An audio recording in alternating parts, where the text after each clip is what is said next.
wreckage outside the building,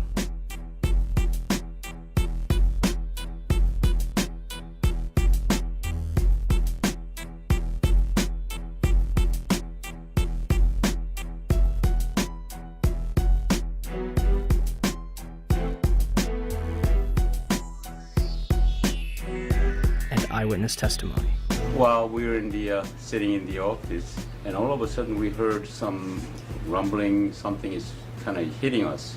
Very imminent things could happen, so we look at each other, and it really, the noise is unbearable. And at the last moment, my brother jumped out the office. I heard about the very big jet sound. Looks like just up to here. I just look at the outside, big black wings coming that way. And then I just running out, and then 2-3 seconds, boom. We're used to seeing planes.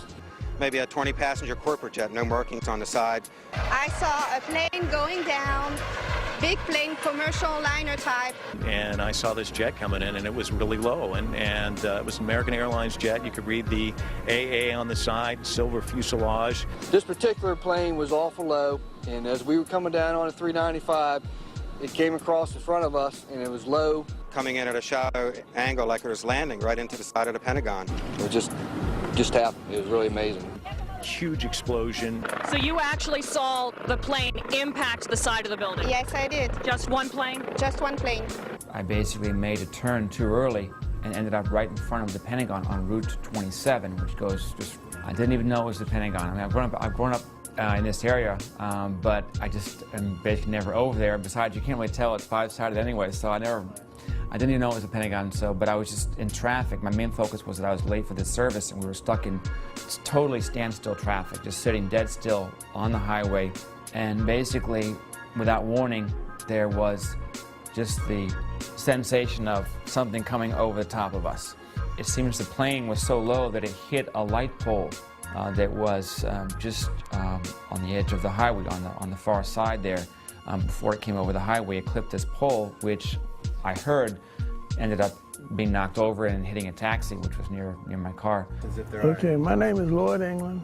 9/11, I was driving my car on my way home. This airplane flew over top of my car. It was real close. Something, glass, a loud noise happened, and the pole came through the dashboard, right through the car. I stopped the car in the middle of the street. It didn't stop straight, it stopped at an angle.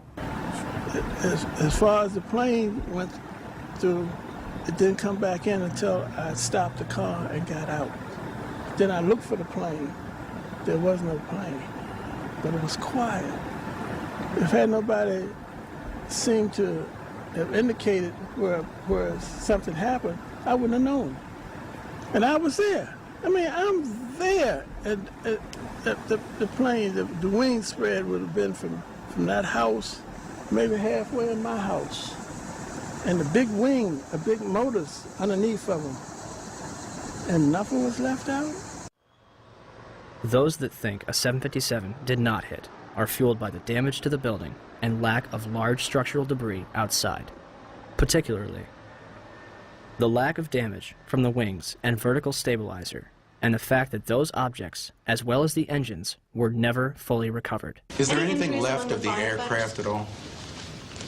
First of all, the question about the aircraft, there are some small pieces of aircraft visible from the interior during this firefighting operation I'm talking about, but not large sections. In other words, there's no fuselage sections and that sort of thing. They said it was a plane, and I didn't see any pieces of any plane, and I couldn't believe that a plane hit the building.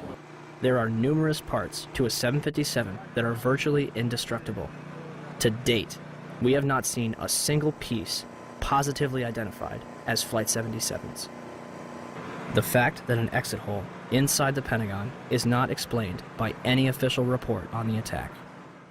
The fact that there was no impact damage on the lawn. And the fact that out of the videos that have been released, none of them clearly show a 757.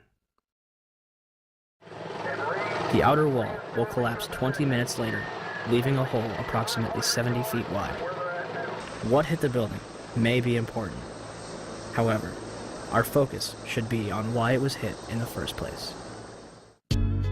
The section hit was the headquarters of Naval Operations, Naval Intelligence, and the Navy Command Center. Army personnel were also killed. A number of accountants and budget analysts were also present at the time and killed in the attack. The Arlington County After Action Report states that important budget information was in the damaged area. It's interesting that 24 hours prior, Donald Rumsfeld publicly made this announcement. According to some estimates, we cannot track $2.3 trillion in transactions. According to the 9/11 Commission report, the military was unprepared for the transformation of commercial aircraft into weapons of mass destruction.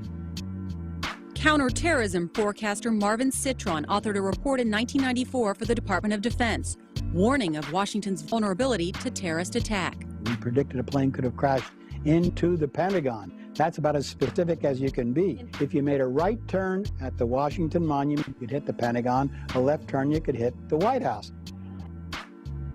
Back on October 24th, 2000, the Pentagon conducted MASCOW, a mass casualty exercise which simulated the impact of a Boeing 757 into the building.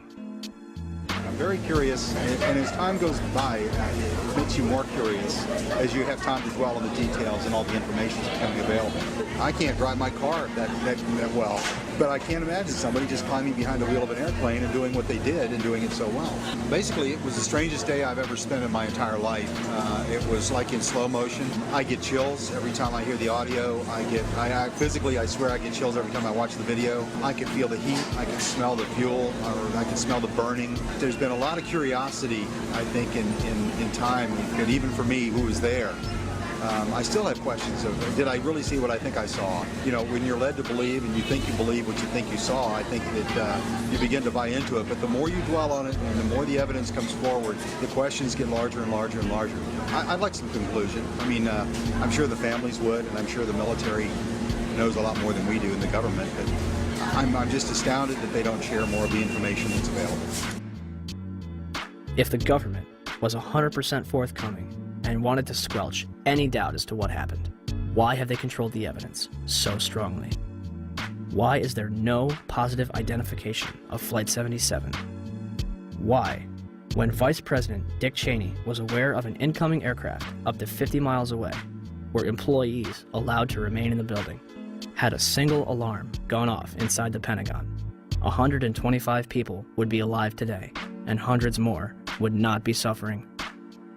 And when it got down to the plane is 10 miles out, the young man also said to the vice president, "Do the orders still stand?" And the vice president turned and whipped his neck around and said, "Of course the orders still stand. Have you heard anything to the contrary?"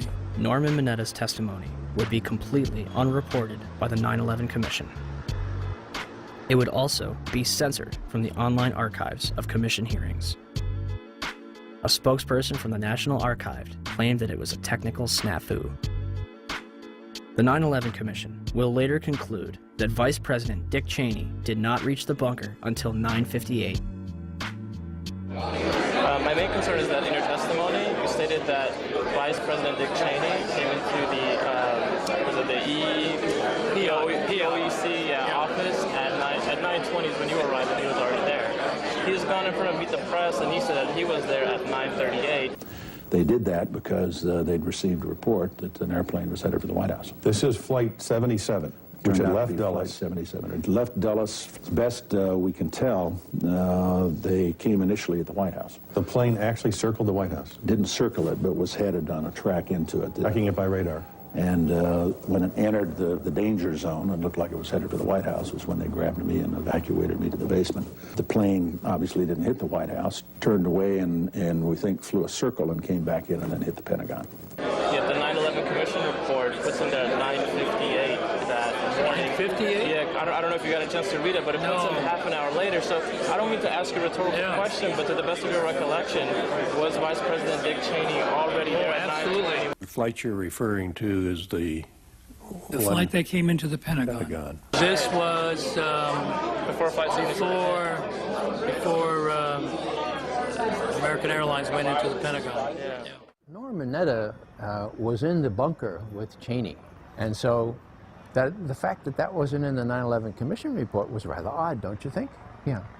Who was that young man? Did anybody ask who that young man was? How could Dick Cheney, or anyone in the administration, especially after an aide warned him a plane was 50 miles out and 2 planes had already struck the World Trade Center, allow the Pentagon to be struck?